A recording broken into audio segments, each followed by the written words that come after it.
A quick bike check for the 2023 Whiskey Off-Road. This year I'm going to be doing it on a hardtail.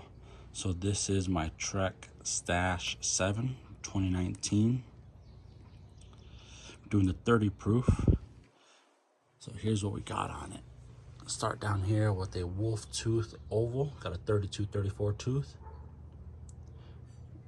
Already clipped in, SPD pedals. Got the SRAM Eagle set up out back. I think it's 1150 range. Love this saddle. WTB Volt. Got carbon handlebars, race face with some ergon grips. I was gonna do it on my Trek Fuel, but last minute wife said if I'm doing it on the hardtail, you should too.